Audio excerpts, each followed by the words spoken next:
Nesse vídeo da série Legislação em Telecomunicação, trataremos dos crimes no âmbito das telecomunicações relacionado ao emprego da potência e também o princípio da insignificância no âmbito do direito penal.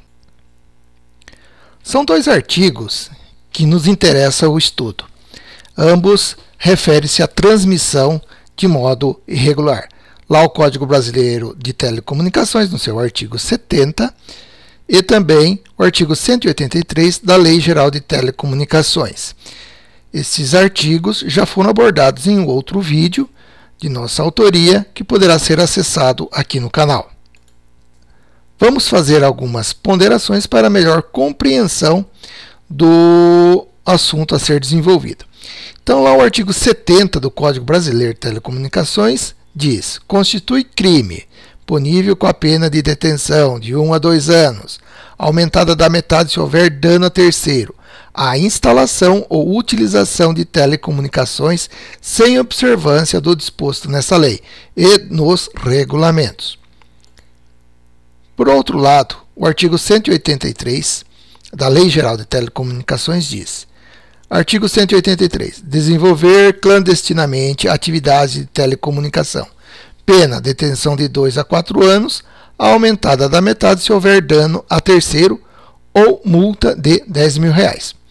O parágrafo único do artigo 184 é que dá o conceito do que vem a ser, então, atividade clandestina de telecomunicação. Considera-se clandestina a atividade desenvolvida sem a competente concessão, permissão ou autorização de serviço, de uso de radiofrequência e de exploração de satélite. Bem, esses dois artigos, eles tiveram uma série de decisões conflitantes em que várias condutas foram ora tipificadas nesse dispositivo da Lei Geral de Telecomunicações, ora tipificado aqui no artigo 70 do Código Brasileiro de Telecomunicações. Pois bem, o Supremo Tribunal Federal, ele deu um guia, né? Ele deu uma baliza, deu uma orientação de como isso tem que ser melhor compreendido. E assim ele está decidindo. Quando a atividade clandestina de telecomunicações é desenvolvida de modo habitual, a conduta tipifica o disposto no artigo 183 da Lei 9.472 de 97, e não o artigo 70 da Lei 4.117, que se restringe àquele que instala ou utiliza sem habitualidade a atividade ilícita em questão. Então, o artigo 183 da Lei Geral de Telecomunicações e o artigo 70 do Código Brasileiro de Telecomunicações. O ponto central, então, do entendimento está aqui nessa palavrinha, habitual. Habitual ou sem habitualidade. Eventual, permanente. Não eventual aqui e eventual aqui. Então, para a gente entender melhor este dispositivo, nós temos que partir do seguinte questionamento. Estação, a estação que transmite, tem licença da Anatel? Bom, vamos à primeira resposta. A primeira resposta é não. Aí, nós temos que ver, então, como se comporta essa transmissão por essa estação. Ela é uma atividade, é uma estação clandestina, né? A falta da licença, então, ela se comporta como uma estação clandestina. Entretanto, como essa estação clandestina está sendo utilizada, é que cabe fazer a análise. Trata-se de transmissão habitual. Veja bem, o Supremo Tribunal Federal, ele pergunta, ele questiona se aquela atividade de transmissão por uma estação não licenciada é habitual, todos os dias, recorrente, sempre, de vez em quando, estão lá, né? Ou não habitual, raramente, vez ou outra, né, que as transmissões ocorrem. Pois bem, então, se a transmissão for habitual, sempre aparece alguém transmitindo por aquela estação, nós vamos ter então a configuração do crime estabelecido no artigo 183 da Lei Geral de Telecomunicações, que é a comunicação clandestina, a atividade clandestina de telecomunicação. Entretanto, se a transmissão não for habitual, ou seja, ela ocorre vez ou outra, ou então a estação está apenas apta a transmitir, isso é muito importante entender, basta ela estar apta a transmitir, isso nós veremos adiante. Então, neste caso, se a transmissão é habitual, ou pelo menos se mostra possível fazer a transmissão com aquela estação, o crime é este aqui, do artigo 70 do Código Brasileiro de Telecomunicações. Voltando aqui no início, então, nós temos esta resposta. Não, mas poderá haver, então, a resposta positiva. A estação tem licença.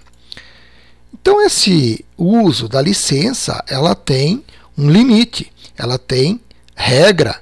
Então, terá que verificar se o licenciado ele está transmitindo dentro da regra daquele serviço do qual ele teve a permissão.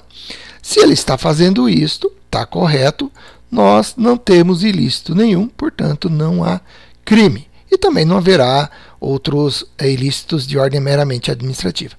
Entretanto, tem a licença, mas transmite de modo irregular, fora dos limites do regulamento, ou então em desconhecimento por parte das autoridades, nós poderemos novamente estar presenciando um destes dois crimes aqui.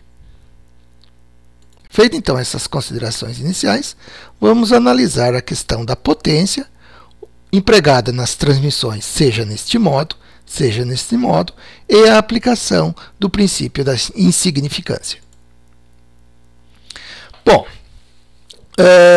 a jurisprudência começou a firmar um entendimento em que não haveria crime, um dos dois crimes que nós comentamos, no caso aqui, esta decisão do Tribunal Regional Federal da 4ª Região, que fica em Porto Alegre, do artigo 183 da Lei Geral de Telecomunicações, ele diz que não haveria crime desde que a transmissão fosse até 25 watts. Vejam só, não se configura o crime contra as telecomunicações quando a potência do aparelho transmissor não extrapola a 25 watts, aplicando-se o princípio da insignificância.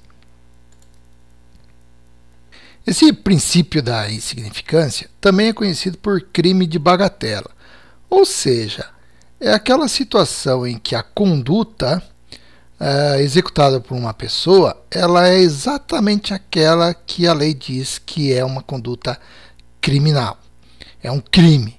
Entretanto, o bem ali que está tutelado, ele é de pequena relevância do ponto de vista do valor, seja lá do valor que for, portanto, acaba deixando de ser aplicada a lei penal. Então, veja bem, não é que não exista o crime, o crime vai existir. Então, vamos pegar o exemplo aqui do crime de furto, lá do artigo 155 do Código Penal. Subtrair para si ou para outro em coisa alheia móvel, pena reclusão de 1 a 4 anos e multa. Então, nós temos alguns exemplos que circulou aí pela imprensa do sujeito que foi preso por ter furtado, por exemplo, uma melancia, algumas espigas de milho, coisas assim, sem grandes valores econômicos. Embora, então, ele tenha pego para si algo que pertence a outra pessoa, essa coisa, então, ela é móvel, configura-se o crime de furto. Entretanto, a importância dessa proteção ela é completamente relegada a segundo plano e acaba então a infração do ponto de vista penal sendo descartada. Então, o Supremo Tribunal Federal, no seu glossário jurídico disponível lá no seu site, ele traz uma orientação, conceito e aplicabilidade então do princípio da insignificância. E diz então, tem o sentido de excluir ou de afastar a própria tipicidade penal, ou seja, não considera o ato praticado como um crime. Por isso, sua aplicação resulta na absolvição do réu e não apenas na diminuição, substituição da pena ou na não aplicação da pena. Então veja só, a conduta é aquela tipificada na lei penal, né? Furtar, né? Furtou, subtraiu para si ou para outrem, coisa alheia móvel. Neste caso, a pena não é diminuída porque se trata de um bem de pequeno valor, mas simplesmente não há o crime, né? Então, essa que é a ideia do princípio da insignificância, afastar a aplicação da lei penal. Mas veja bem, a conduta ela é descrita na lei como crime.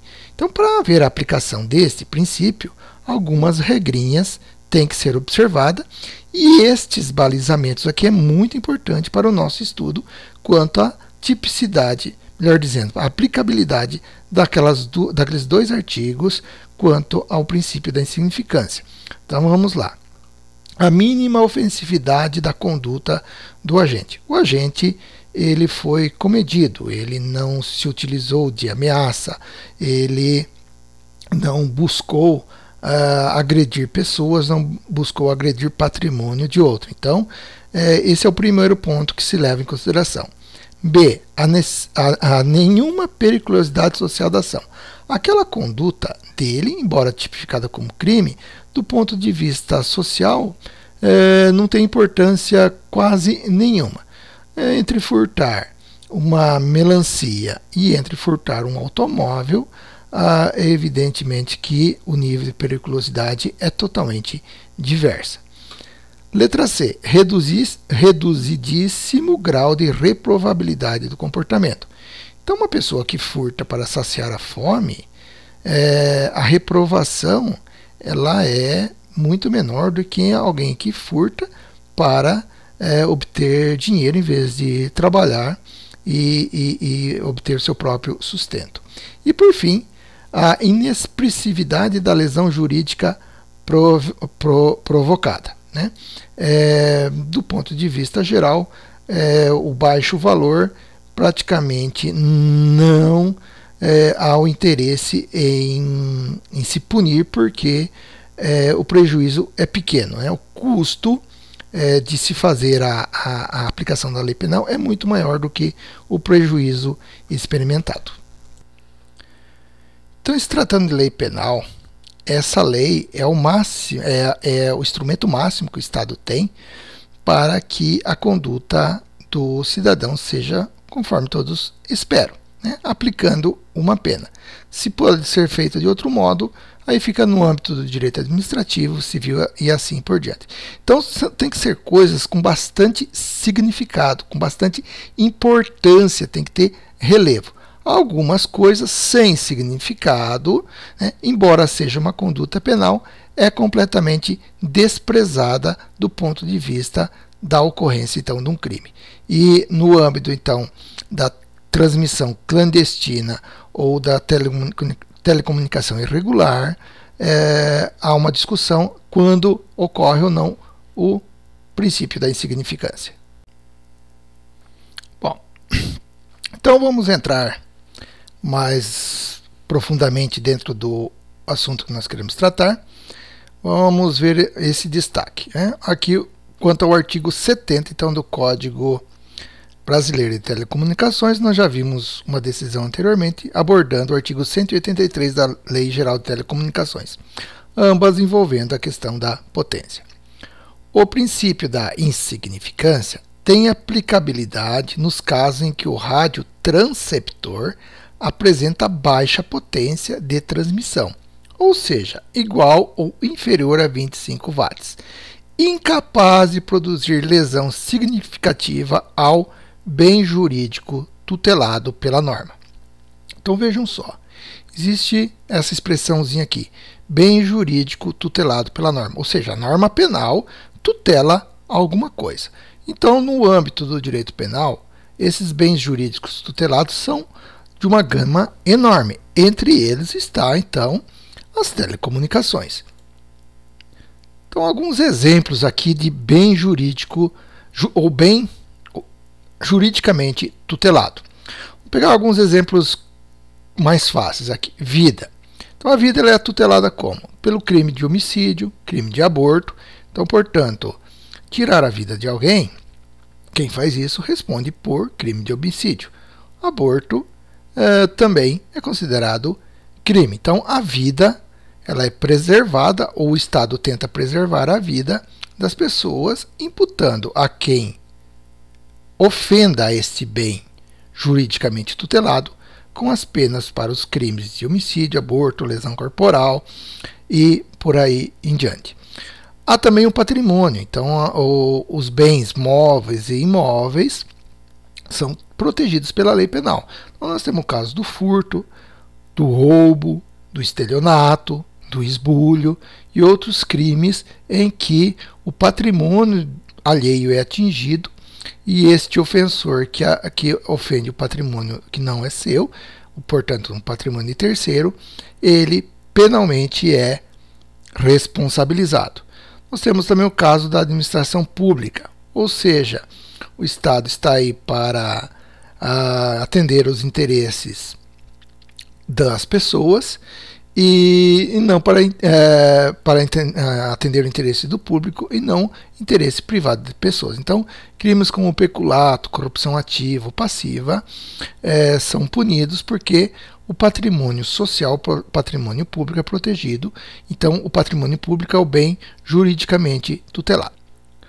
Já no âmbito das telecomunicações, então existe o bem jurídico tutelado aqui, são as telecomunicações. Existe um dano potencial contra o sistema, desde que se possa transmitir. Né? Aqui um detalhe, esses dois crimes aí são conceituados como crimes formais, ou seja, não precisa ter o resultado material para que ele ocorra. Por exemplo, este crime aqui, homicídio, há que se ter o morto, né?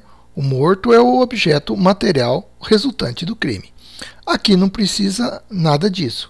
Basta a mera potencialidade de transmitir. Não precisa transmitir.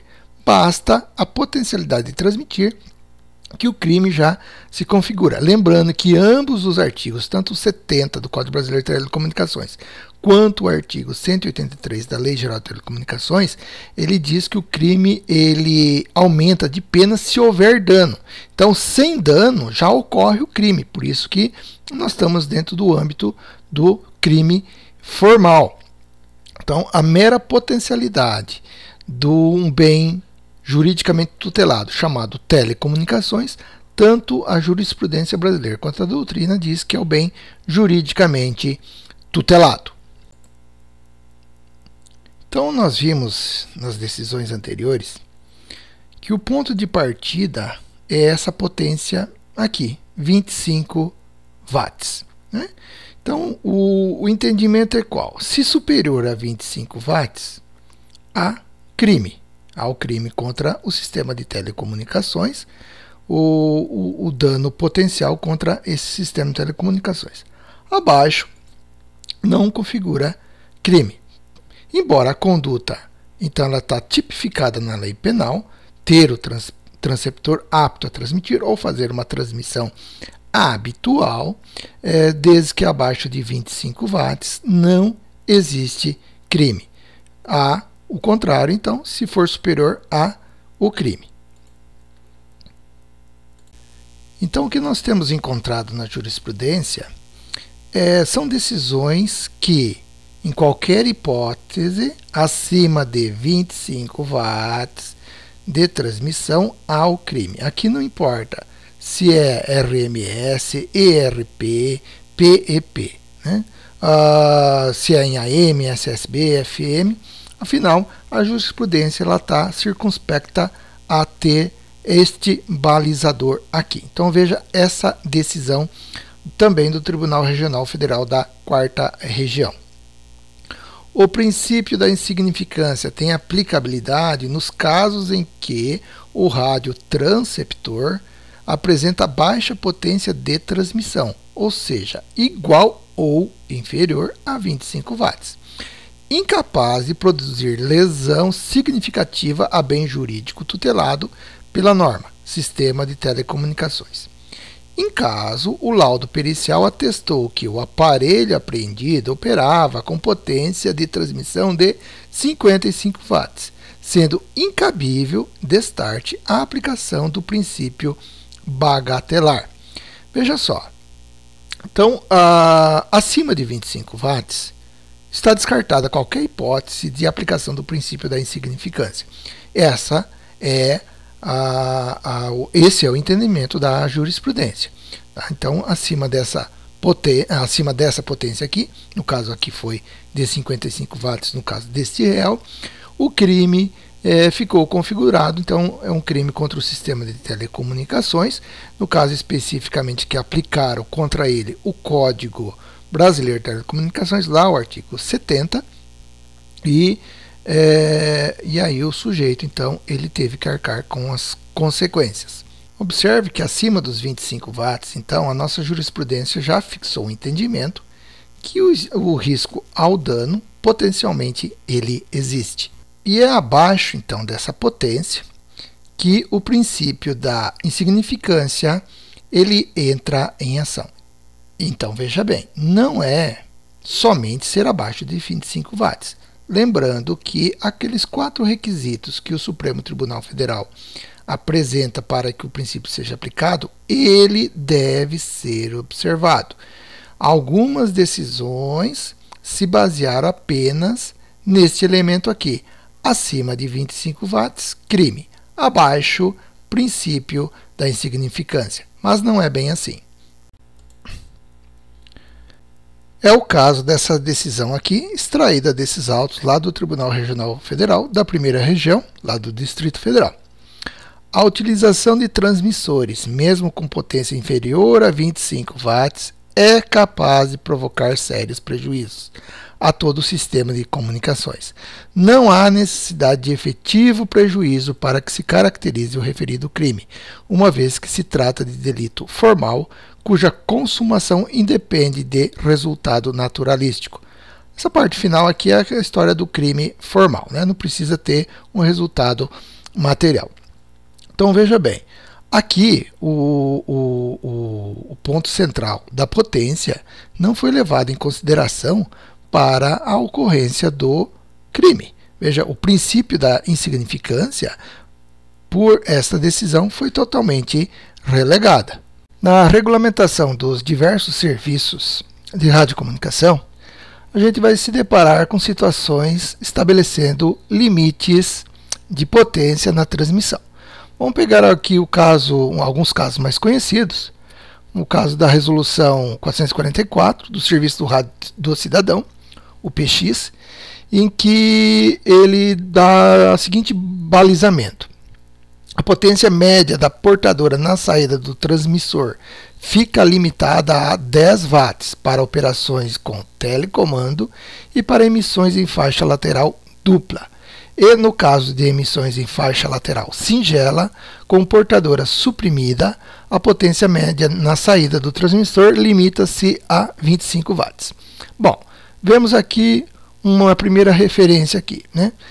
A potência na saída do transmissor. É ali que é medida a potência, que vai ser 10 watts para RMS para telecomando e faixa lateral dupla, e 25 watts para o caso de transmissão em banda lateral ou faixa lateral. Então, aqui o legislador, no caso a capacidade legislativa delegada que a Anatel tem, estabeleceu este critério aqui de limite e a diferença de potência. Outra resolução, a 506, que trata da radiação restrita, mais especificamente aqui vamos observar o serviço, ou melhor, a radiocomunicação de uso geral, que é um modo restrito de transmissão. Temos lá no artigo 63 o famoso radiocomunicador pessoal, popularmente conhecido por TA, o Talk About. A potência efetivamente radiada, então essa aqui já não é aquela medida na saída do transmissor, tal qual lá do serviço do cidadão, mas sim na antena, não deve ultrapassar a 500 miliwatts. 500 miliwatts significa meio watts de potência. Então nós vimos que existem diversas referências quanto à potência. Então vai depender de como elas serão empregadas. As normas editadas a respeito vão traçar características ou requisitos para cada um dos serviços. Então, no caso aí das concessões de AM, ondas médias, FM, televisão, tem lá potência, altura, região abrangida, e por aí se define os critérios de concessão, que é bastante particular, vai depender do edital, porque é um serviço de concessão, um serviço público concedido. Serviço de rádio amador, até 100 watts para a classe C, 1000 watts então para a classe A e B. Lembrando que para os radioamadores classe A, lá na banda dos 30 metros, a potência limita-se a 250 watts e a transmissão somente em modo digital. Como nós vimos aqui, o serviço do rádio do cidadão, 25 watts em banda lateral, 10 watts em AM e FM, ou então em modo de telecomando. E então nós vimos nas decisões anteriores aí que a jurisprudência adota 25 watts, né? E esses 25 watts, eles têm a ver com a regulamentação das rádios comunitárias, né? Então, por que 25 watts? Justamente por causa das rádios comunitárias. Então, a resposta para essa nossa pergunta aqui, a jurisprudência acabou se utilizando deste referencial que está lá na Lei 9.612 de 98, que é ela que regulamenta o serviço de radiodifusão comunitária, as famosas FMs comunitárias, e no parágrafo 1º é que está esse limite. Entende-se por baixa potência o serviço de radiodifusão prestado à comunidade com potência limitada a um máximo de 25 watts ERP e a altura do sistema irradiante não superior a 30 metros. Então veja só, 25 watts ERP, né? A potência efetivamente radiada, aquela que é despejada lá pela antena e não medida na saída do transmissor, como é o caso lá do serviço rádio do cidadão. E também a antena então tem um limite de altura 30 metros. Então a jurisprudência se utilizou deste referencial aqui. Se é o mais correto ou não, vai ficar aí a discussão em aberto, né? Mas veja bem, nós vimos aí que outros serviços há um limite, né, de potência bem menor que 25 watts. Então, baixa potência para 25 watts ser o referencial não parece ser lá o mais correto. Então, voltando novamente ao tema envolvendo o Supremo Tribunal Federal, nós vimos lá no seu glossário que o princípio da insignificância tem uma série de elementos a ser observado para que ele seja aplicado. Então, aqui um extrato desse habeas corpus que envolve justamente uma questão de rádio comunitária. Para a incidência do princípio da insignificância, devem ser relevados o valor do objeto do crime e os aspectos objetivos do fato, tais como a mínima ofensividade da conduta do agente, a ausência de periculosidade social da ação, o reduzido grau de reprovabilidade do comportamento e a inexpressividade da lesão jurídica causada.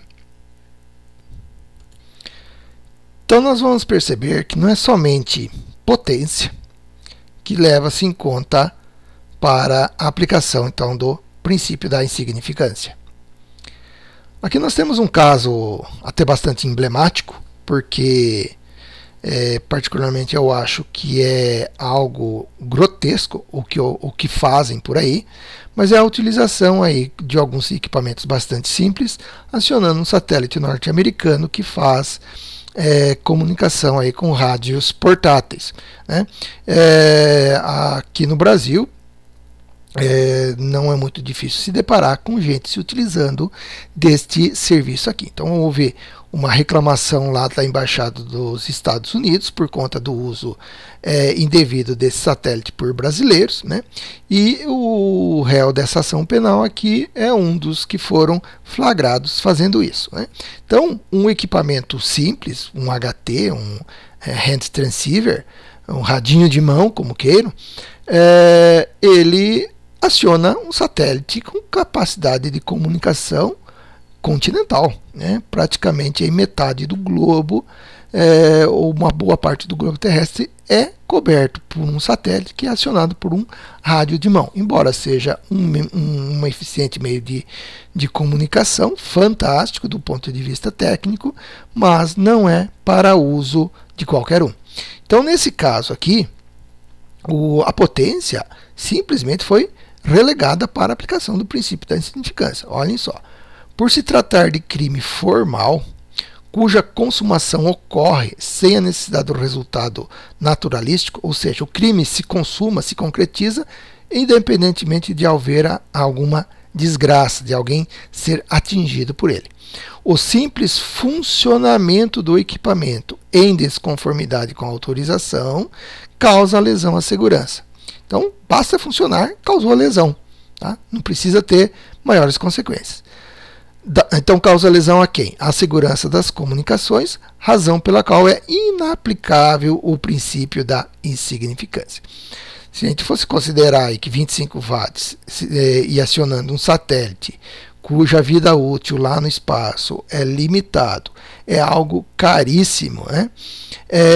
Não dá para imaginar que seja algo insignificante, que não mereça uma reprovação. Então, essa jurisprudência aqui, ela começa a revelar bem o que está se buscando proteger. Se busca proteger, com a instituição das figuras criminais, a segurança das comunicações. Mas o termo segurança aqui não é o mais correto também, né? Há algo mais abrangente neste contexto aqui. Então, voltando lá ao posicionamento do Supremo Tribunal Federal, a gente vai começar a perceber, no caso desse habeas corpus aqui, que os 25 watts utilizado por algumas decisões não é levado em conta de modo soberano pelo Supremo Tribunal Federal. O Supremo Tribunal Federal, para que ele seja aplicado, requer que ocorram aqueles outros requisitos que acabamos de citar.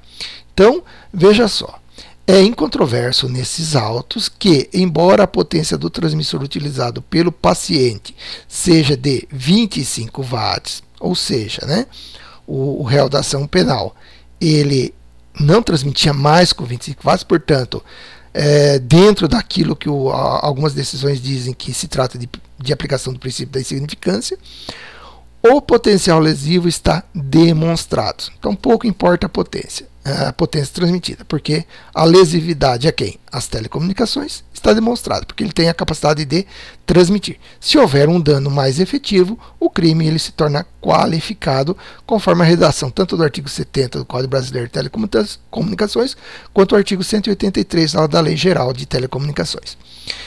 Para prosperar a pretensão da impetrante da incidência do princípio da insignificância na espécie, necessário reexaminar fatos e prova dos autos para afastar-se a premissa do potencial lesivo da aparelhagem apreendida com o paciente. Então ele foi pego em flagrante com um aparelho que transmitia até 25 watts e baseado então somente neste núcleo aqui, alguém ingressou com um habeas corpus no Supremo Tribunal Federal para ver cessada a ação penal, mas o Supremo diz que o seguinte, olha, vamos ter que verificar lá na ação penal, e não em habeas corpus, as provas para que se aplique ou não o princípio da insignificância. Por quê? Porque há aqueles outros elementos, tá, para que se verificar se há a ocorrência, então, do princípio da insignificância. Basear a aplicação desse princípio somente na potência e nada mais, e tendo ele como referencial, está sendo descartado pelo Supremo Tribunal Federal. Então, o Supremo Tribunal Federal, nós vamos encontrar outras decisões dele nesse sentido, e nós vamos ver aqui esse extrato que a gente obtém dentro desse habeas corpus, né?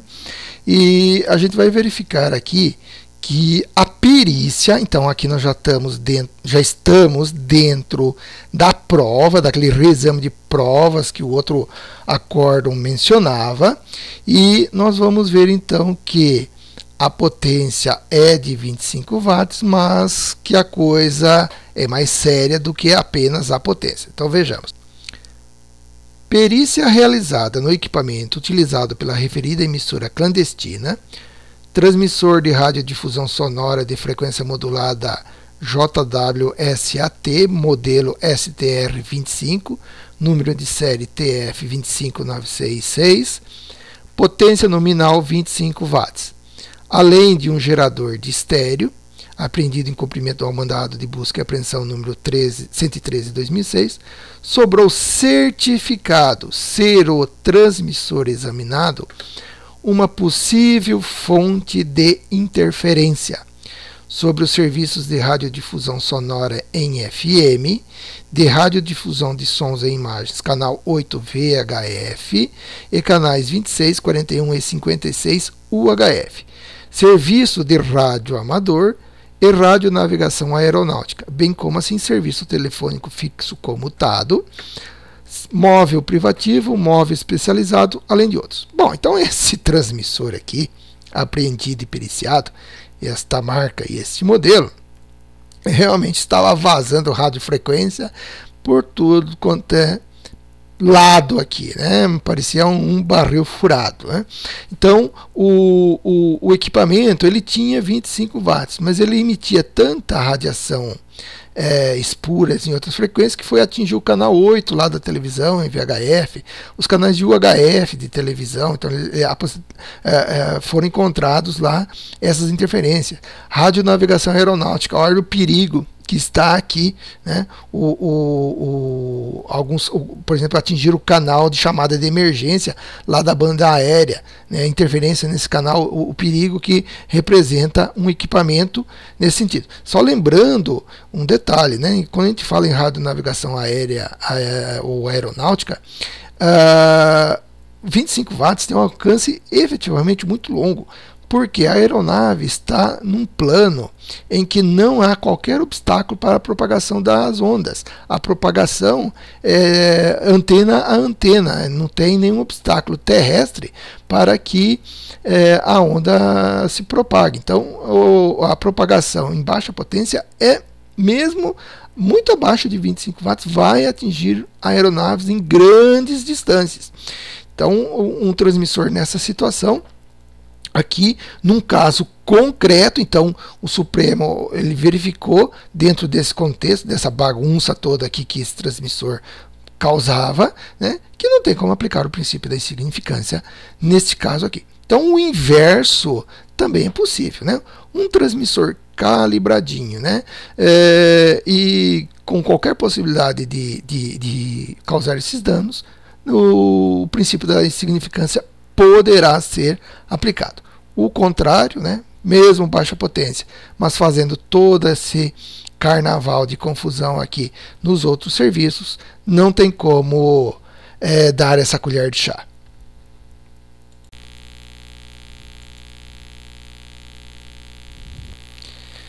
Bem, nós vamos entrar agora em umas questões analíticas, porque nós vimos aqui o seguinte, né? Tem esse referencial. Então, uma perguntinha aqui. 25 watts é referência? Depende. Né? Vai depender de uma série de coisas. O próprio Supremo Tribunal Federal está tomando este caminho aqui, né? Mas, lembrando, então, que acima de 25 watts, a jurisprudência, qualquer uma delas, inclusive do Supremo Tribunal Federal, está entendendo que não se aplica o princípio da insignificância. Está certo? Está errado? Eu acredito que em alguns casos está errado. Pode ter potência maior e não vai ter problema nenhum quanto a aplicar o princípio. Por isso que está aqui na famosa figura depende, né? Então vamos uma primeira situação. Nós vamos elencar várias situações, mas vamos à primeira aqui. Mesma condição de transmissão entre um licenciado e outro não. Exemplo, rádio amador ou rádio do cidadão. O que quer dizer com isso? É a transmissão na mesma condição. O equipamento é o mesmo, o modo de transmissão, modulação é o mesmo, só que um tem a licença e o outro não. Então vamos pegar aqui dois exemplos, serviço rádio amador ou serviço rádio do cidadão. Vamos pegar o caso dessa aplicação criminal aqui, né? Alguém foi flagrado aqui na nossa região, aqui do Paraná, provavelmente contrabando, né? E vejamos o caso aqui. Neste contexto, demonstrada a aptidão do transceptor IAESO modelo FT1900R e a sua potencialidade lesiva, imperiosa manutenção da condenação do réu quanto ao delito previsto no artigo 70 da Lei 4.117 de 62, conforme a sentença, cujos fundamentos incorporam. Então, aqui o artigo 70 lá do Código Brasileiro de Telecomunicações. Então, veja só. Eu, na condição de rádio amador, com licença, posso operar esse aparelho aqui com mais de 25 watts. Lá na frequência destinada ao serviço de rádio amador, lá em, vamos colocar, 145 MHz. Bem, o aparelho IAESO FT1900 é esse aqui, né? Eu tenho um. Uma pessoa que não tem a licença, mas tem esse equipamento, ele também opera em 145 MHz e vamos colocar lá 30 watts de potência. Bom, qual é o dano, o perigo efetivo que ele causa e eu, que tendo a licença, não causa? A licença, por acaso, seria assim uma espécie de elixir purificador que, quando dada a uma pessoa, o que ele transmitir não causa problema. Mas aquele que não foi purificado, se pegar o mesmo equipamento e transmitir, terá problema.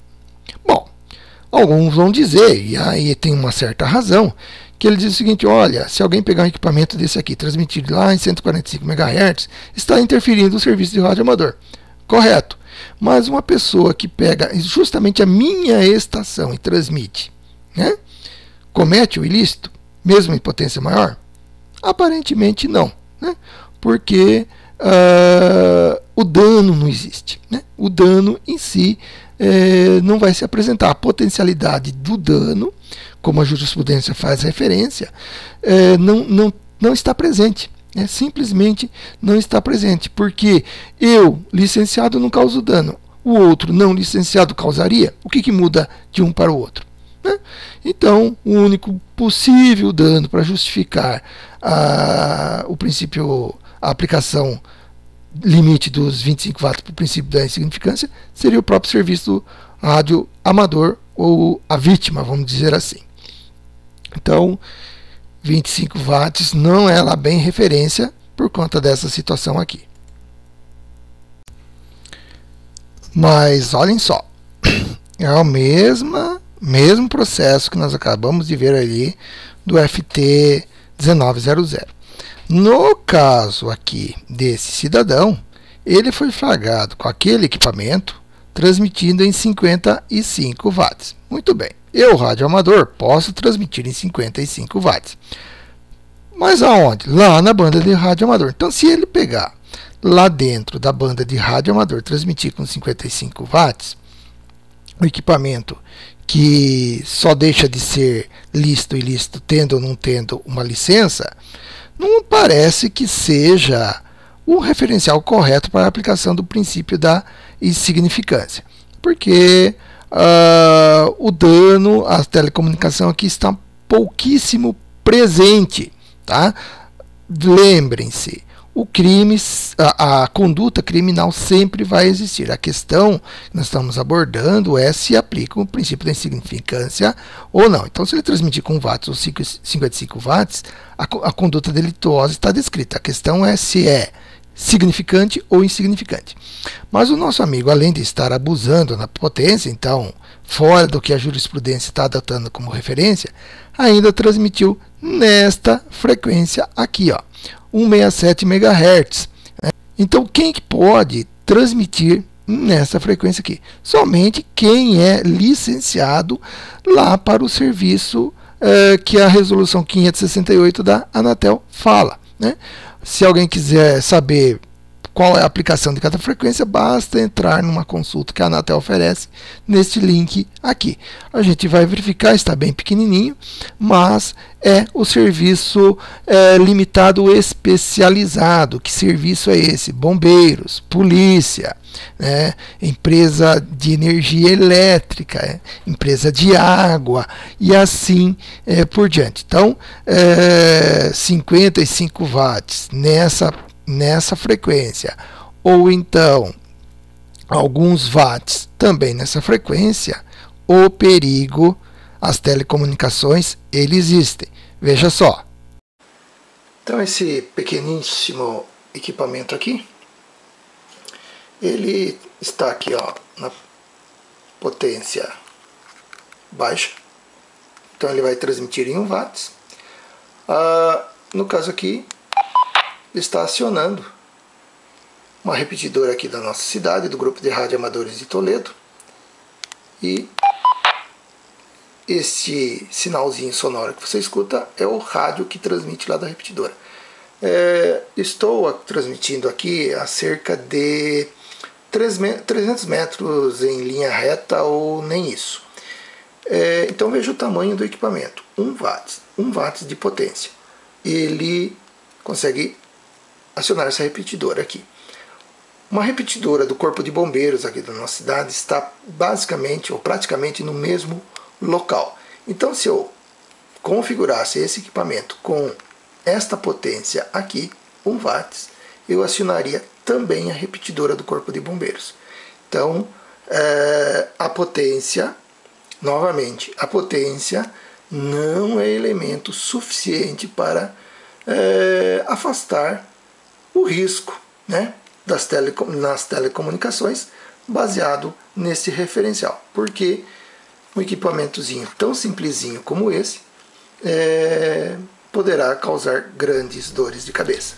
Então o perigo não está só na potência, né? Está na frequência empregada, porque nós temos aqui serviços essenciais que poderá qualquer transmissãozinha de equipamento pequenininho interferir na comunicação desse serviço aqui essencial. Achar que uma comunicação, uma repetidora dos bombeiros deixe de ser operada por conta de alguém transmitindo e acionando essa repetidora simplesmente com 1 watt de potência e depois alegar que não tem significância alguma, não está lá dentro da melhor razoabilidade uma justificação desta. Então, continuando essa questão da referência dos 25 watts para haver ou não a presença do princípio da insignificância, novamente nós vamos falar depende, né? Nós vamos ver que em algumas situações, já abordamos a questão da frequência, por exemplo, do serviço dos bombeiros, em que a baixíssima potência, aqui realmente a potência é algo inimaginável de pequena, e o risco estar presente. É o caso destes dispositivos aqui, né? O Sistema de Comunicação de Implantes Médicos, ou MICs. Então vejam só, né? Esses equipamentos aqui, eles têm uma resolução, também a resolução 506 lá dos serviços de radiocomunicação restrita, então abrange os MICs, abrange telefone sem fio, abrange o rádio de comunicação geral e assim por diante. Mas olhem só o artigo 19, né? O artigo 2º dá um conceito do que ele é, e o artigo 19 diz: sistema de comunicação de implantes médicos podem operar na faixa de 402 a 405 MHz. Então nós temos um limitador de frequência, desde que a potência EIRP, que é efetivamente irradiada, esteja limitada a 25 microwatts em uma largura de faixa de referência de 300 kHz. Aqui é a largura da modulação dentro dessas frequências aqui. Olhem só, 25 watts, 25 microwatts. Isso aqui é 1/100º disso aqui, né? Então, o que tem de perigo aqui, né? Alguém transmitindo nessa frequência e atingindo essas figurinhas aqui. O perigo é grande. Então, veja como certos cuidados, certos equipamentos se utilizam para que este risco não se apresente aqui.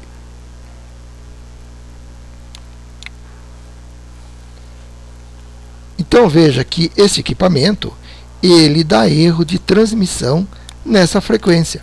Ele não admite transmissão fora do que ele é destinado. Isso justamente para oferecer segurança para os outros serviços. Então, alguns exemplos de sistema de comunicação de implantes médicos. Nós temos o caso do marca-passo, nós temos o caso dos implantes cocleares aí para os surdos, né? Para os portadores de deficiência auditiva, para os pessoal aí cardíaco. Então, aqui nós extraímos deste link uma pequena notícia, uma pequena informação, mas para ilustrar bem como estes dispositivos aqui, né? A Medtronic lança sua primeira geração de cardiodesfibriladores implantáveis, que disponibilizam a telemetria wireless, tanto na clínica quanto no implante. Desta forma, permitindo a comunicação entre o dispositivo implantado e o programador, sem necessidade de fios. Os novos produtos disponíveis incluem um CDI biventricular. Então, vejam só. O tema wireless aqui é sem fio, ou seja, por ondas de rádio, né? Vai transmitir naquelas frequências que a resolução determina. Então, o programador ele vai programar algo que vai desfibrilar ali o coração de alguém, está implantado. Nós estamos falando aqui de equipamento parecido com esse. Veja só, então é programado via rádio. Essa programação pode ficar comprometida, porque a transmissão pode estar sendo abalada por uma transmissão irregular naquela frequência que nós acabamos de ver ali, que o rádio dá erro de transmissão. Ou então, numa hipótese grave, ele alterar a programação já inserida neste dispositivo implantado.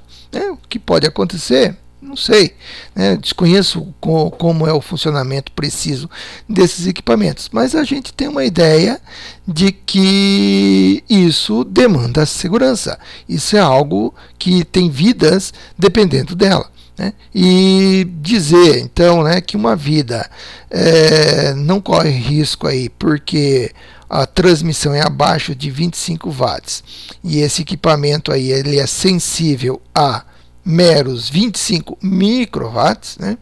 A questão é séria. E aqui é séria no seguinte sentido: a capacidade de recepção desses pequenos equipamentos ela pode ser totalmente comprometida por conta do excesso de energia vindo de uma transmissão próxima. Tá? Então, se você for aí perto de um transmissor de AM e ligar seu rádio, o risco dele sofrer danos é bastante grande. Aqui não é muito diferente. Então, algum transmitindo aí num equipamento com a possibilidade de atingir essas frequências aí e comprometer o equipamento, e aí é o dano material em si, tá? Não é só o perigo do dano, o dano potencial, mas aqui é o dano efetivamente pode acontecer. A pessoa pode ter esse equipamento então totalmente comprometido, deixar de funcionar, ou então terá que implantar um novo, fazer uma nova cirurgia, fazer um novo implante, né? E aqui a gente pode verificar como é que isto funciona, né? Tá aqui o equipamento implantado, aqui até um diagrama do que seriam as ondas vindo, também extraída do mesmo site esta imagem. Então, 25 watts como algo insignificante não parece ser a baliza correta ou a única baliza para isso, né? Tem que ver frequência, potência, o emprego dos equipamentos e o local. Então, continuando, nós vamos ver aqui então que vão existir alguns serviços que se usa a frequência regulamentar e a potência é que pode apresentar o equívoco. Vamos pegar aqui o exemplo da resolução 506, lá do artigo 15. Os equipamentos de telemedição e microfone sem fio, operando na faixa de frequências de 88 a 108 MHz. Deve atender as seguintes condições. Bom, microfone sem fio todo mundo sabe o que é. Olhem isso aqui. Frequência de 88 a 108 MHz. Isso aqui é a banda comercial de radiodifusão em FM. Tá? Então, a pessoa pode ter um microfone sem fio, ajusta uma frequência e utilize seu próprio rádio, que ele utiliza lá para ouvir as emissoras em FM, para utilizar o seu microfone sem fio. Então, a transmissão é feita dentro de uma frequência regulamentada para outro serviço. Então, a frequência ela é de uso regular. Aqui um uso secundário. O uso primário vai ser da radiodifusão em FM e o uso secundário, então, nessa forma aqui. Porém, existe a questão do uso equivocado da potência. 25 watts? Bom, depende, né? Depende o quê? Onde? Como é que é medido esta potência aqui? É diferente, ela não é medida em watts. Ela é medida a quantidade de microvolts que a onda consegue propagar por metro a 3 metros do equipamento. Do que equipamento? Do microfone. Tá? Então, existe uma fórmula que está lá nesse artigo 9 e por essa fórmula se calcula até onde pode chegar a potência aí.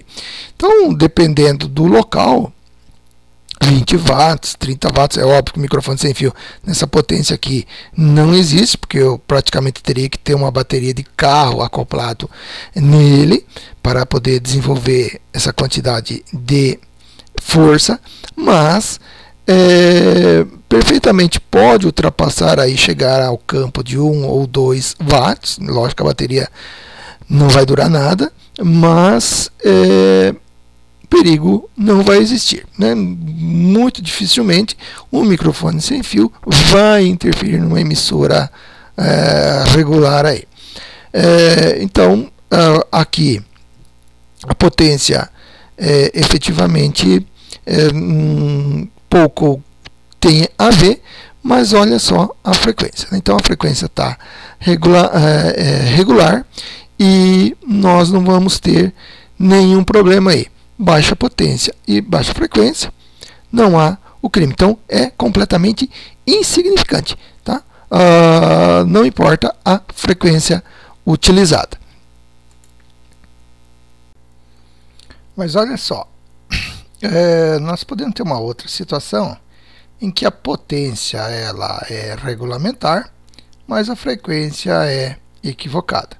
Então o caso aqui, uma FM comunitária, uma potência menor ou igual a 25 watts, mas então é uma FM comunitária transmitindo dentro da potência exigida, mas numa frequência em que já tem outra emissora destinada. Vai haver sobremodulação, duas emissoras transmitindo no mesmo canal. Mas vamos pegar aqui o caso específico da resolução 444 da Anatel, que é do Serviço de Rádio do Cidadão. E nós vamos verificar aqui que existe os chamados telecomandos, né?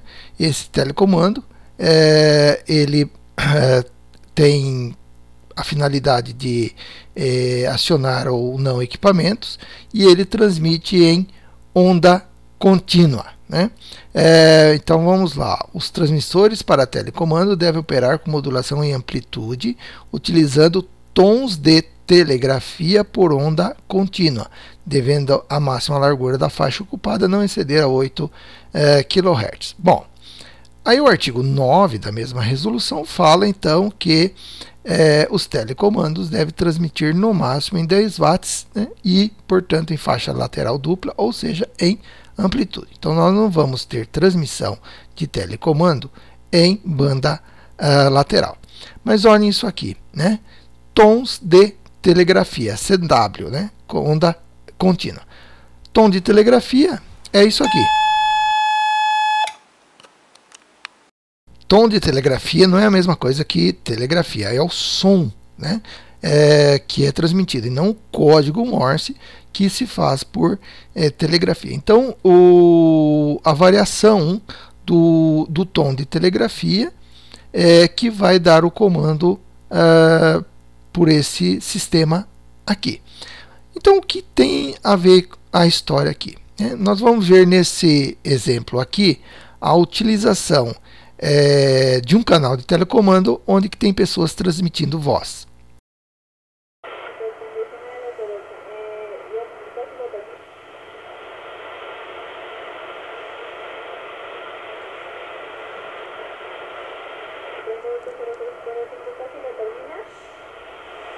Então vejam só, para que um telecomando consiga ter êxito, o tom de telegrafia é um som que ele emite. A voz humana, tá? A voz humana jamais vai chegar a ter a capacidade de transmitir neste tom aqui. Então, a potência pode ser maior que 10 watts? Pode, né? Vai oferecer risco ao canal de telecomando? Pouco provável. Pouco provável. Então, nós temos aqui a resolução, ela traz uma potência,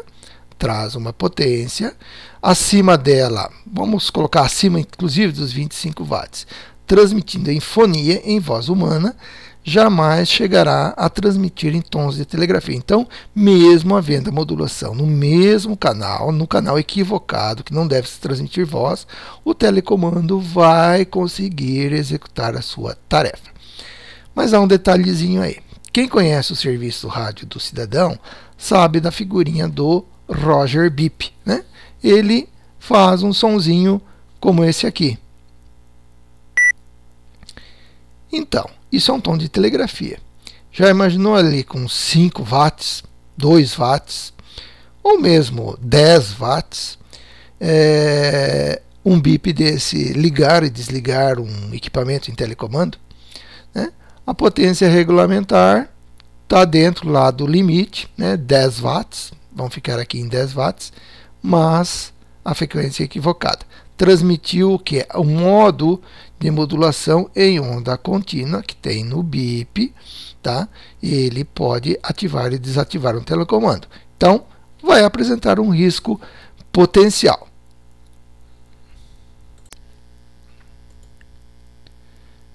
Ainda, nós vemos aqui a questão de se a potência de 25 watts é a referência. Outro ponto que nós temos que observar para a resposta disso é o local. Bom, vamos pegar um exemplo aqui de um outro serviço que está nessa lei aqui, 6.442 de 77. E essa lei só tem esse artigo aqui, o outro diz sobre a sua vigência, né? Ele diz assim: nas áreas compreendidas pelas estações radiogoniométricas de alta frequência do Ministério da Marinha e da radiomonitoragem do Ministério das Comunicações, bem como nas faixas de terras com 1000 metros de largura contínua aos limites das estações, a instalação de meios de transmissão de qualquer espécie e a edificação de prédios de estruturas metálicas só serão permitidas após o assentimento do Ministério da Marinha ou Ministério das Comunicações, de acordo com a subordinação da estação. Olha só.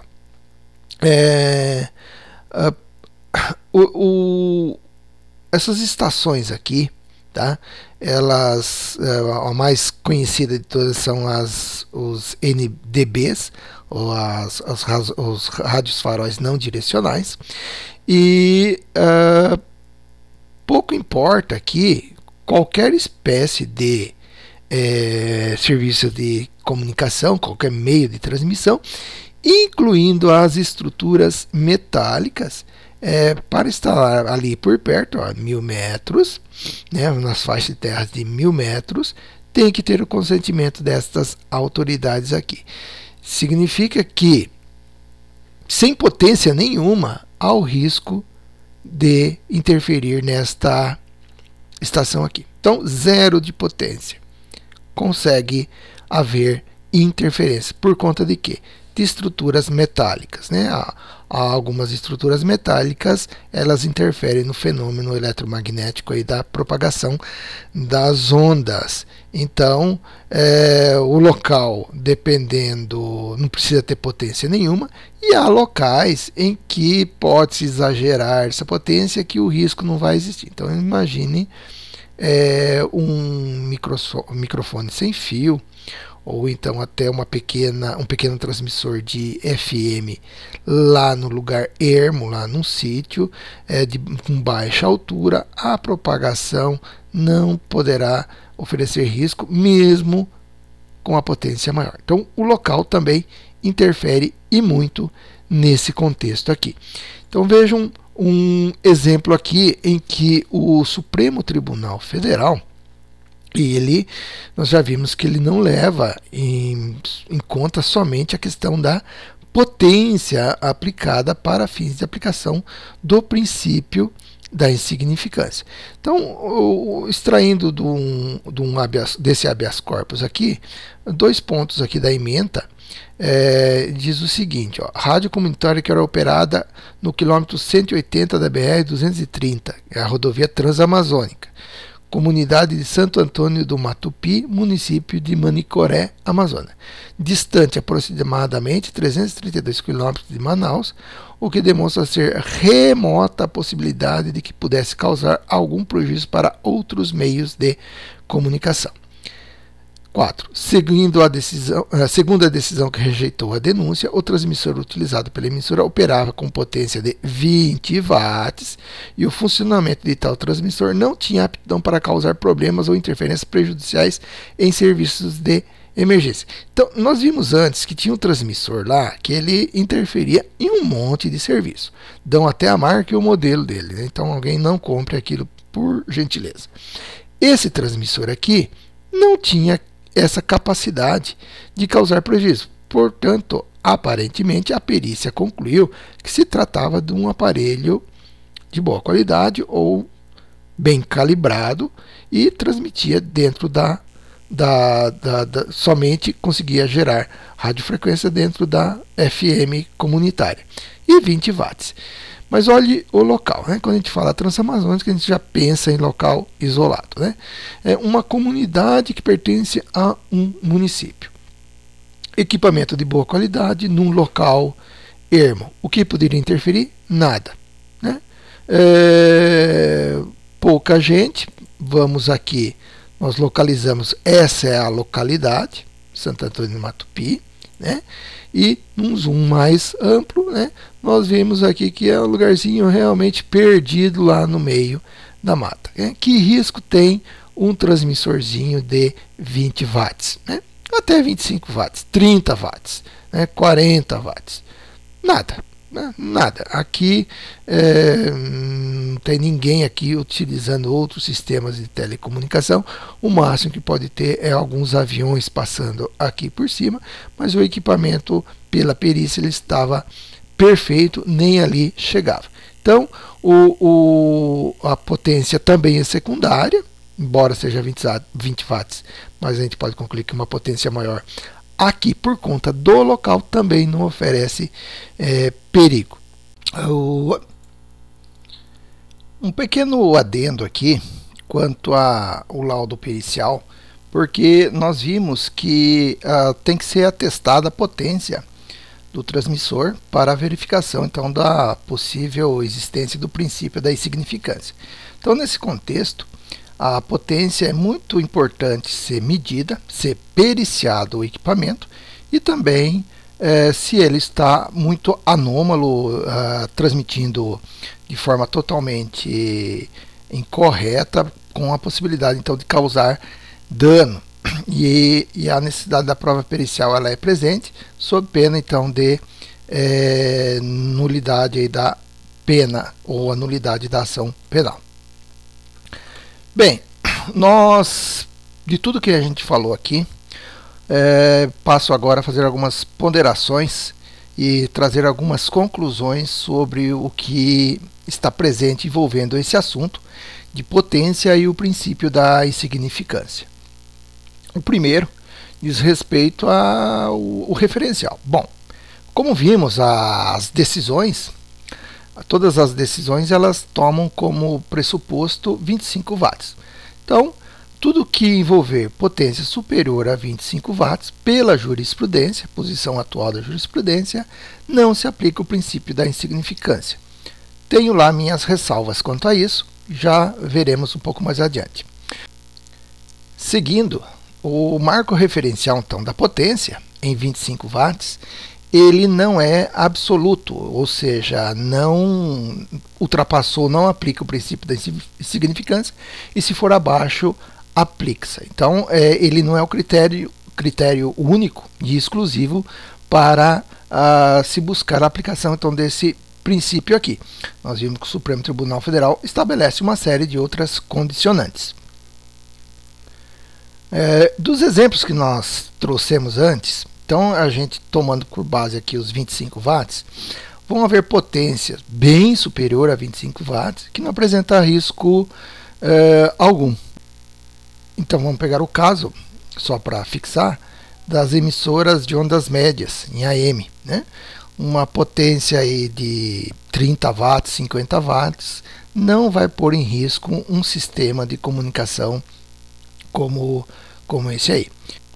E o contrário também, só lembrando o caso dos mix, em que ele em baixíssima potência pode estar sofrendo interferências e pode até comprometer o equipamento. E então, nesse caso aí, o risco está presente mesmo em baixa potência. Então, potência em si é bastante relativo para a fixação desse princípio da insignificância. Então, o risco da transmissão irregular ou clandestina, ela é uma associação de diversos elementos, não só a potência. Obviamente, começando pela potência empregada, tem que se verificar, por isso que a importância da perícia, que potência aquele equipamento pode ter, né? Segundo, que frequências ele opera, porque vão haver frequências que, colocando em alta potência, não oferece risco, e o contrário também está presente, como acabamos de afirmar. Então, vão haver frequências que, mesmo em baixíssima potência, o risco vai estar presente. Outra situação, o modo de transmissão. Às vezes, a transmissão numa determinada frequência, numa determinada potência, ela não atrapalha as outras comunicações em curso, né? Então, vamos pegar o exemplo aqui, alguém transmitindo em AM ou em FM, e ali é para ser utilizado em modo digital. Vamos ficar o caso mais claro aqui da transmissão por fases. Essa transmissão aqui vai conseguir ser efetiva mesmo alguém modulando lá em AM, em FM, em banda lateral. É raríssima hipótese de que essa comunicação não tenha êxito. E então tem que se fazer essa verificação. Outro, a qualidade do equipamento, então por isso que a perícia. O equipamento, às vezes, ele apresenta lá uma série de defeitos, por exemplo, sem filtros de saída, ou então filtros muito largos, descalibração, totalmente desbalanceado aí na hora de fazer uma modulação. Então, a qualidade do equipamento tem que ser levado em conta. Às vezes, um aparelho que transmite lá numa determinada frequência, numa determinada potência, ele não oferece risco nenhum. Dependendo do aparelho, outro aparelho de outra marca, na mesma frequência, na mesma potência, a situação está totalmente perigosa. Então tem que se fazer essa perícia e verificar a qualidade do equipamento. E por fim, aonde se transmite, né? Obviamente que lá num sítio distante, né, num local muito ermo, a transmissão lá nas frequências do mix, por exemplo, ou em uma potência elevada, não vai oferecer risco algum, né? Então, uma estação que está fixada lá transmitindo aquela frequência pode ser até aqui em 25 watts, ou mais que isso. às vezes não apresenta risco nenhum, né? Então, principalmente na questão da estação fixa. Já numa estação móvel, modifica, né? Então, transceptores instalados em automóveis, por exemplo, é uma situação totalmente diversa quanto à potência empregada e à frequência empregada do que numa estação fixa, né? Porque a possibilidade de encontrar pessoas ou outros serviços de telecomunicações e ser atingido por essa transmissão irregular é muito maior. Continuando, então nós vimos que um dos requisitos é a potência. Mas que potência é essa, né?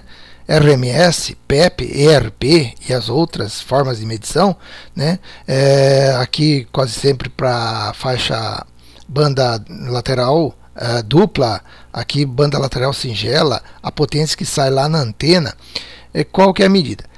Como a maioria da jurisprudência se baseia na lei da radiodifusão comunitária, ficou para este modo de medição. Mas vejam só, as outras resoluções da Anatel, voltando ao caso do serviço do rádio do cidadão, ela traz limites para os outros modos de modulação. Isso segue algum critério técnico. E esse critério técnico, ele limitou a uma potência menor do que aquele balizador lá para o princípio da insignificância. Então, tem que se levar em consideração, efetivamente, as destinações do serviço para se aplicar ou não o princípio da insignificância. Outra situação, então, é o modo de operação, né? Potência em modo digital é uma coisa, potência em modo analógico é outra, né? Quem, por exemplo, opera JT65 aí em HF, consegue ter contato com praticamente o planeta inteiro com meros 40 watts. Né? Vai fazer isso em AM, onde as médias de modo analógico, 40 watts não atravessa um quarteirão. Então, o modo de operação ele tem que ser verificado para que esse princípio seja aplicado ou não. Então, a modulação, às vezes aí no modo analógico, pode ser interferente, né, pode sofrer interferência ou não. Nós vamos voltar aqui ao caso dos telecomandos com os tons de telegrafia. Né? O telecomando ele tem que transmitir tom de telegrafia e se houver modulação de voz humana, aqui essa transmissão em AM, FM ou SSB no tom de telegrafia, ele não vai causar maiores prejuízos, mesmo em potência superior a 25 watts. Então, o modo de operação tem que ser levado em conta aí para a aplicação do princípio da insignificância. Esse é o modo de operação. Obviamente, como se escolhe o modo de operação, vai ter um alcance diverso. Se fosse tudo a mesma coisa, não haveria toda essa variação aqui, né? A gente sabe que nesse modo de operação aqui se economiza a banda, se economiza energia e aumenta a distância. Perde a qualidade de áudio. Ao contrário daqui e muito mais ao contrário do que aqui. Mas no modo digital, por exemplo, baixa potência tem um alcance muito longo e mesmo aplicando uma potência maior aqui nesta modalidade, ela não vai atingir o alcance que um modo digital tem, mesmo aplicando uma baixíssima potência. Então essa diferenciação aqui, às vezes o serviço é destinado para modo digital e alguém está fazendo transmissão em modo analógico, risco algum oferece. Tá? O inverso também é possível. Bem, então nós vimos aí que a jurisprudência vem apontando o chamado bem jurídico tutelado, né? Aquilo que se tenta proteger aplicando uma sanção penal, né? Cadeia, multa e outras coisas assim, para quem transgride as regras que protegem esse bem aqui. Tá? Então, o principal bem que a doutrina vem apontando é um dano potencial às telecomunicações. Tá? Então, há uma telecomunicação, vamos pegar aqui de novo o caso do telecomando, e essa telecomunicação pode sofrer um dano lá caso alguém comece a inserir tons de telegrafia lá naquela frequência. Não vai ter dano potencial caso ele transmita em fonia em AM. Então, o dano potencial nem sempre está presente, tá? Nem sempre vai estar presente. Ou então, né, com a potência mínima, já falamos diversas vezes, ele oferece grande risco. Vamos pegar aqui o caso dos dispositivos de implantes médicos, ou então lá a radionavegação, aeronaves, navios, etc. Então, nesse caso aqui, um sujeito aí com equipamento de baixa potência, abaixo dos 25 watts, ele pode oferecer grande risco, tá? E há casos, então, lá das estações radiogonométricas, em que o simples fato de qualquer tipo de sistema ser instalado ali perto, ou então edificações, já põe em risco, tá? Então, esse bem juridicamente tutelado chamado potencial de lesão às telecomunicações, ele é bastante relativo. Esse posicionamento que a jurisprudência adotou e também ela é respaldada pela doutrina, não parece ser o mais correto, porque o dano ele pode estar presente, às vezes significativamente presente, ou às vezes ele pode estar completamente ausente. Não há o ato praticado pelo suposto infrator não pode, é impossível de causar qualquer dano. Mas aqui eu chamo a atenção para um ponto bastante interessante, que ao meu ver é o principal ponto de proteção da norma penal: a administração pública. Por que a administração pública?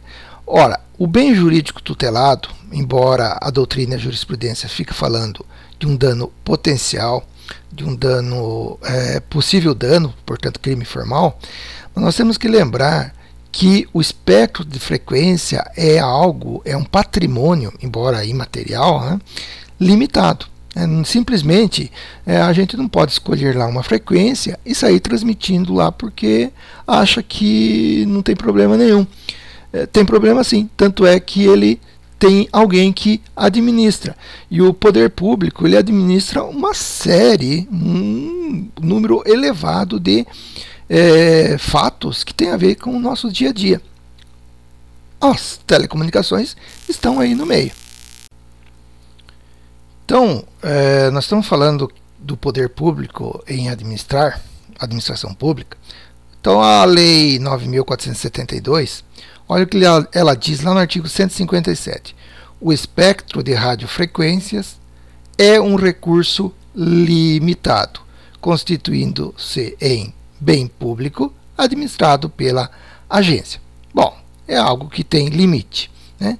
É algo que pertence ao público. Então, eu não sou dono de frequência, eu não tenho um canal, né? Quem tem a capacidade de administrar isso é o poder público, a União, tá? Então isso aqui tudo envolve a União. Então as pessoas que vão usar, elas têm um dever, tá? Um dever de usar adequadamente os serviços. Essas adequações estão lá em todas aquelas normas que a Anatel edita, com aquelas que nós acabamos de ver.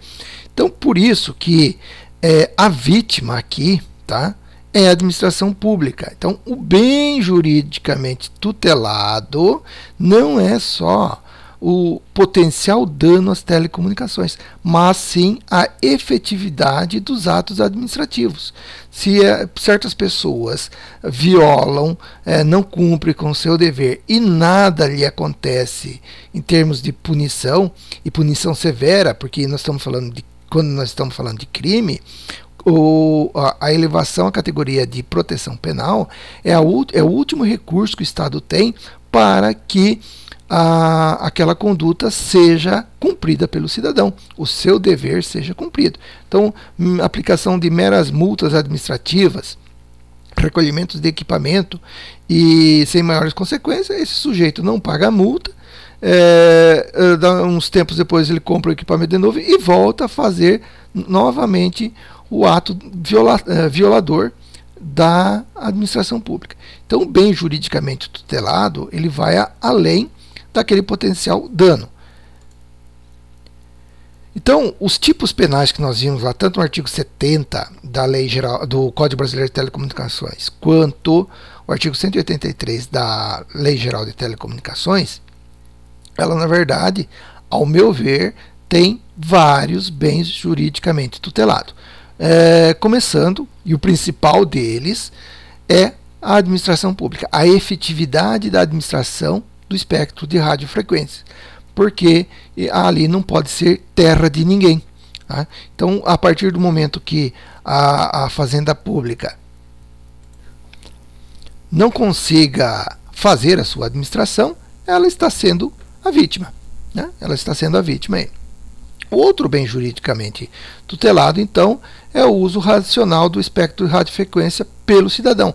Aqui, então, o cidadão ele pode ser a vítima. Né? Então, o dano pode ser, inclusive, só de ordem meramente moral, um pouco provável, mas não podemos descartar a hipótese.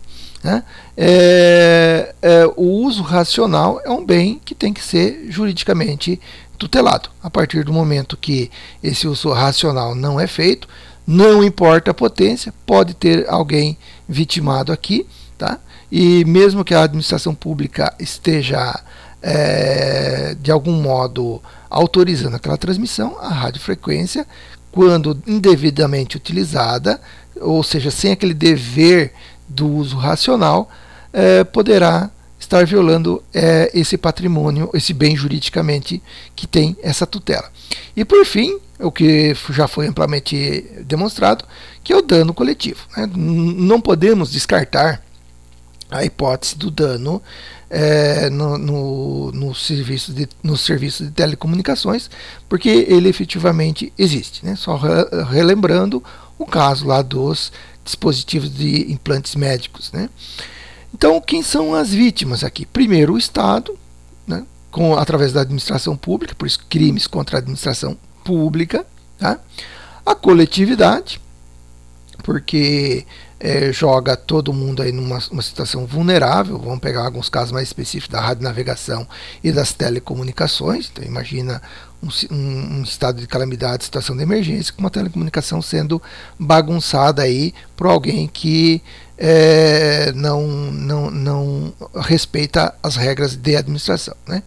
E por fim, o terceiro, aí, o particular, a pessoa que é vítima por conta de alguma transmissão. Lembrando que os dois tipos penais que nós já mencionamos, eles têm a agravante quando há o dano material presente. Então, o mero crime abstrato aí, de crime formal, né, de perigo abstrato, nesse caso ele não está presente.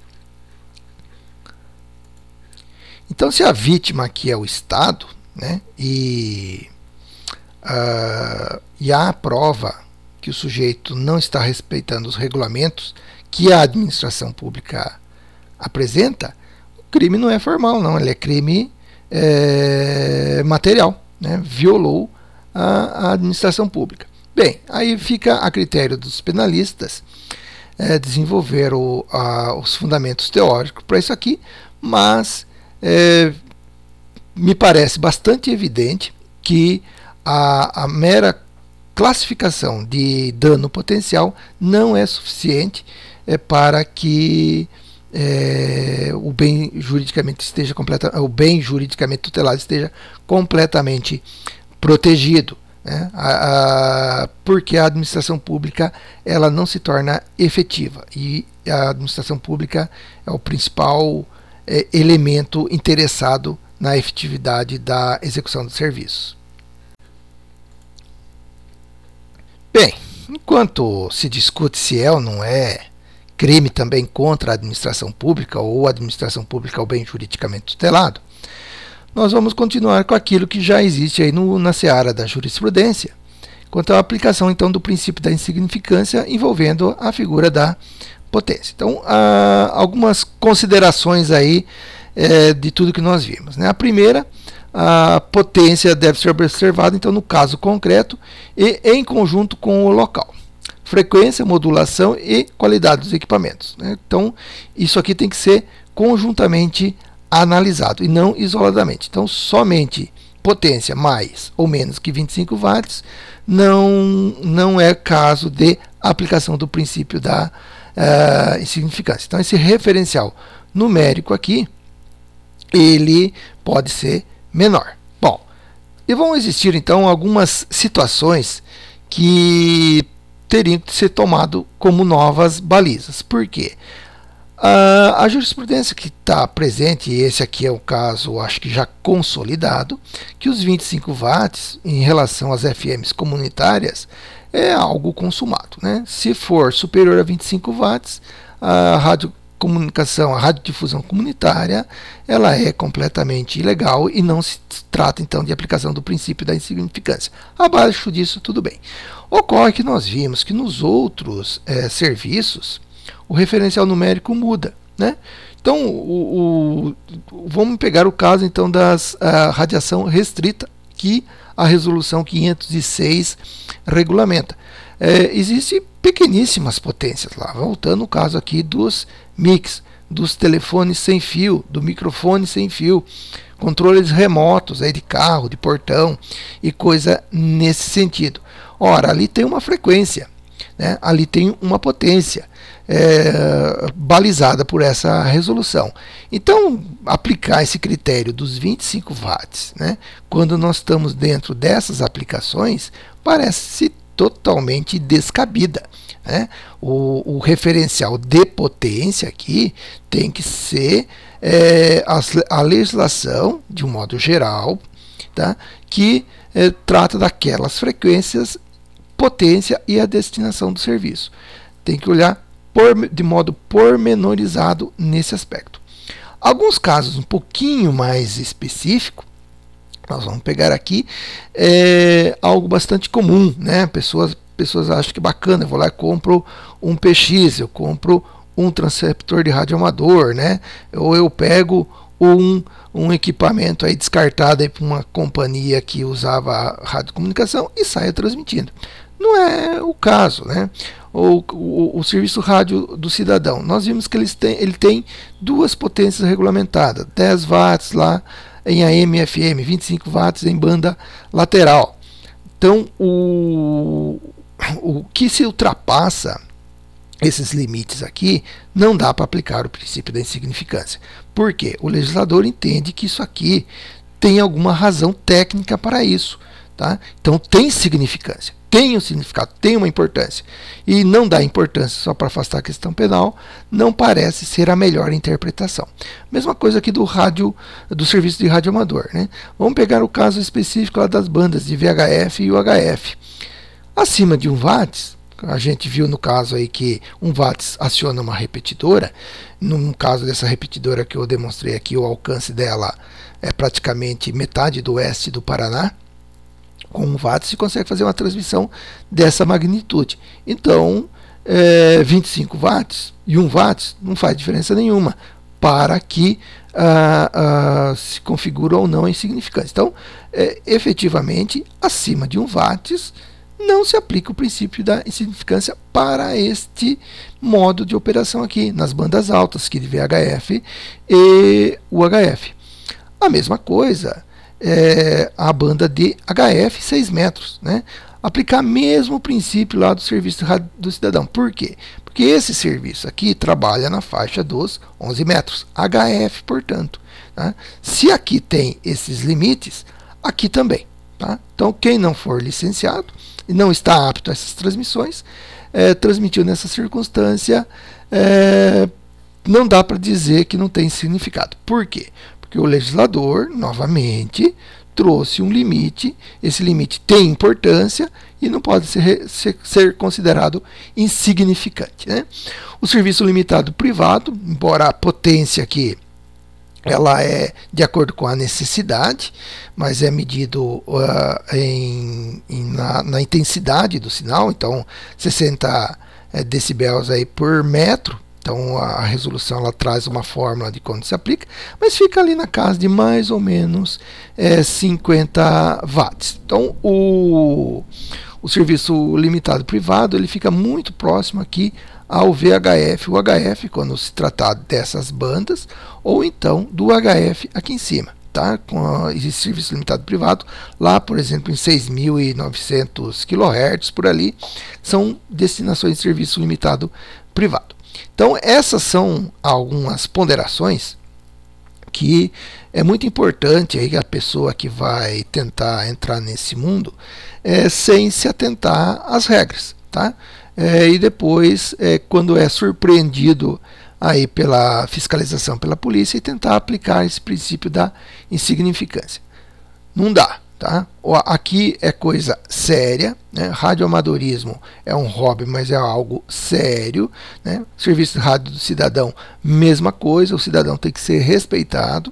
Então, o que fazer, né? Andar na linha, né? Não tem razão nenhuma para a pessoa andar na marginalidade, né? Conseguir uma licença de rádio do cidadão bastante simples, ser radioamador não tem grandes dificuldades, é algo relativamente fácil, então para que ficar saindo da conduta ou não seguir aquelas regras do qual a Anatel a legislação faz referência aqui, né, no nosso dever. É isso aí, deixem seus comentários aqui no vídeo. Esse assunto é um assunto ainda em aberto, ele merece uma série de reflexões, obviamente, e passível de revisão algumas opiniões que eu coloquei aqui. Espero a colaboração de todos aí para a gente desenvolver mais esse assunto. Até a próxima!